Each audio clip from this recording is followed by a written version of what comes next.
Welcome to the Animal World TV, a place where nature speaks without mercy, and survival writes its own rules. No crowns, no mercy, no second chances. Today, we follow a ruler whose kingdom has no walls, and whose throne is carved by blood and strength. What is a day like as a lion king? As the first light breaks the horizon, the savannah slowly awakens. And so does its king. The air, still cool from the night, carries the scent of dust and distant rain. For this ruler, the day begins not with a grand announcement, but with a silent assessment of his domain. Lions sleep up to 20 hours a day, a fact that might suggest idleness. But in a land where every calorie is precious and survival is never guaranteed, this prolonged rest is a calculated strategy. Conserving energy is paramount in a world where the next meal or the next fight could be days away. But sleep does not mean weakness. Even with eyes half closed, the king listens, smells, remembers.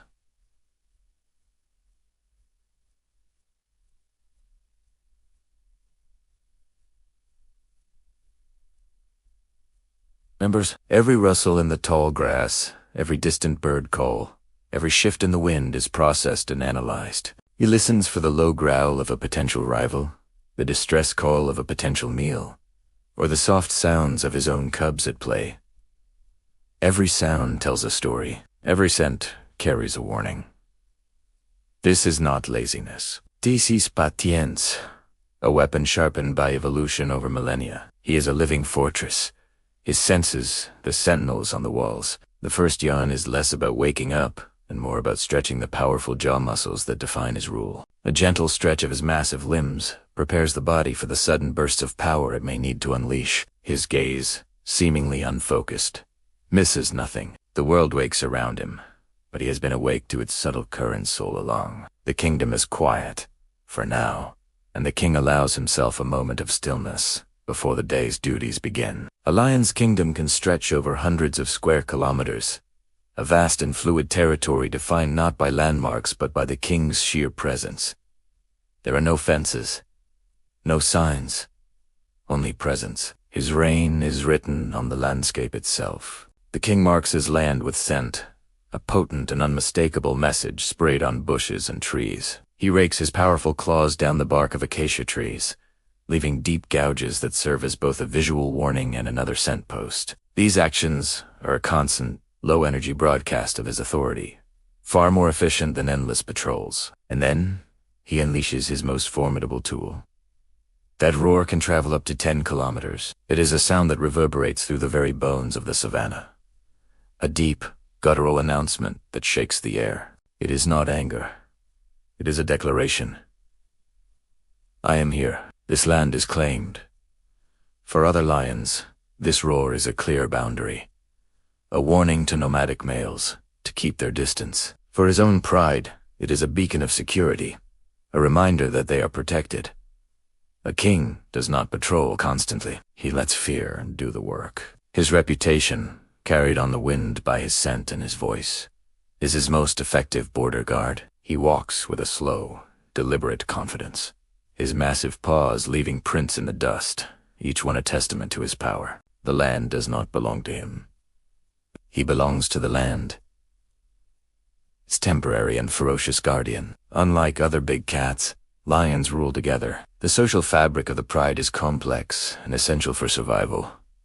A pride is more than family. It is a political structure, a cooperative dynasty where each member has a role. Lionesses, often related as sisters, cousins, and daughters, form the core of the pride. They are the primary hunters, working with incredible coordination to bring down prey many times their size. They are the nurturers, teaching the next generation the intricate laws of the wild. They are the protectors of the cubs, fiercely defending them from threats both within and outside the pride. The king's role is different, but no less critical. He guards the borders and defends the throne from challengers. His sheer size and strength are the ultimate deterrent against intrusions that could shatter the pride's stability.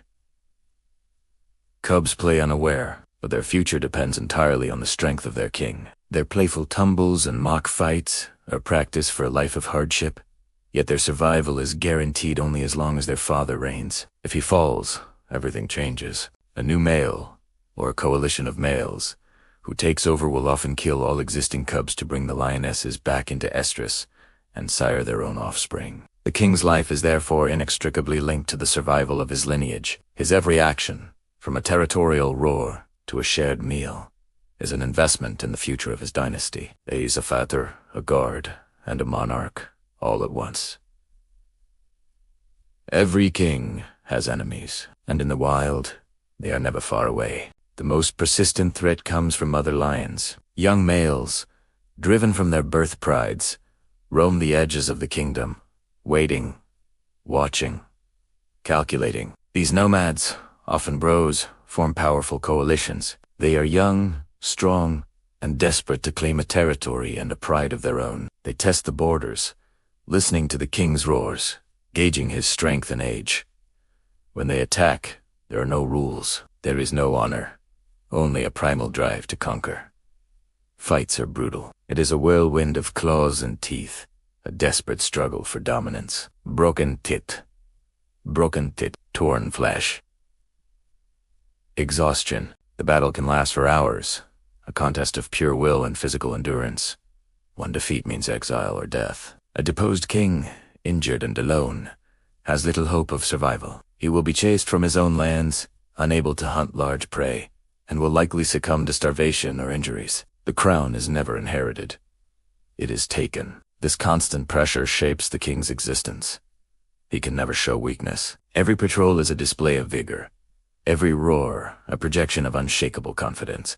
He is a ruler living under the perpetual threat of a coup, and the weight of that vigilance never lifts. Lions hunt mostly at night or dawn, using the cover of low light and cooler temperatures to their advantage. The hunt is a masterclass in teamwork, a spectacle of strategy and power. Lionesses do the chasing. Spreading out, they encircle their chosen prey, using the terrain to their advantage, communicating with subtle shifts in body language. One group flushes the target, a buffalo, a zebra, a wildebeest, towards the others lying in ambush. The chase is explosive and short-lived. It is the moment of the kill that is most dangerous. When the prey falls, the king feeds first. He often arrives after the hardest work is done, using his size and dominance to claim the prize. This may seem unfair, but it is a fundamental rule of the pride's survival. It is not because he is selfish, but because his strength is the pride's last line of defense. A well-fed king is a strong king, better able to fend off challengers and protect the territory that provides for everyone. His strength ensures the pride's stability and the safety of the cubs. After he has eaten his fill, the rest of the pride moves in, with the lionesses, and then the cubs taking their turn. In nature, hierarchy is survival. The feast is a moment of communal reinforcement, but it is a peace governed by a strict, unwritten code. As the sun sinks, painting the sky in hues of orange and purple, the savannah cools. The oppressive heat of the day gives way to a gentle breeze.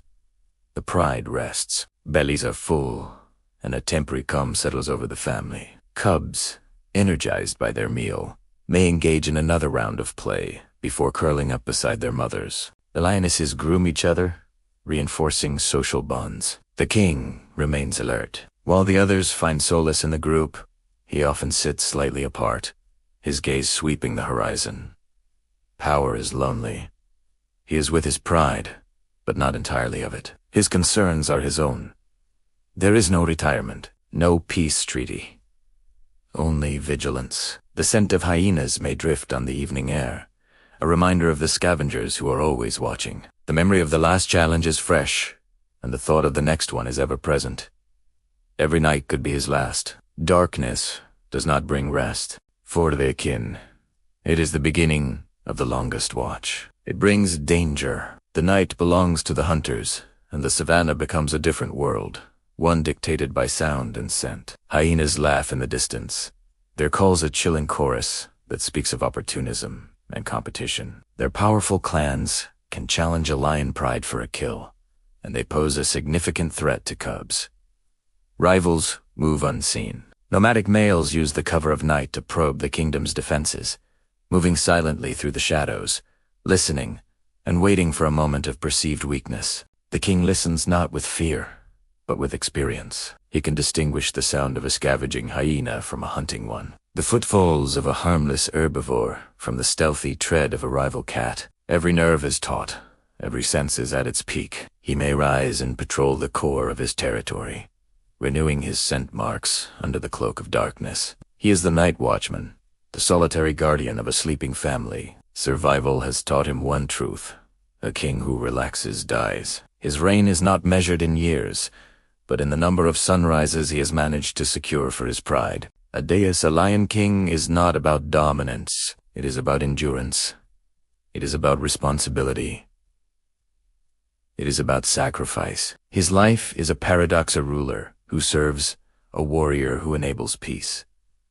A solitary figure at the heart of a family. In the wild, the crown is invisible, but its weight is deadly real. It is a burden carried with immense strength and unrelenting vigilance, from the first light of dawn to the deepest shadows of the night. Thank you for watching the Animal World TV. If you respect nature, admire its cruelty and beauty, remember to like, share, and subscribe. The Animal World TV, where nature rules.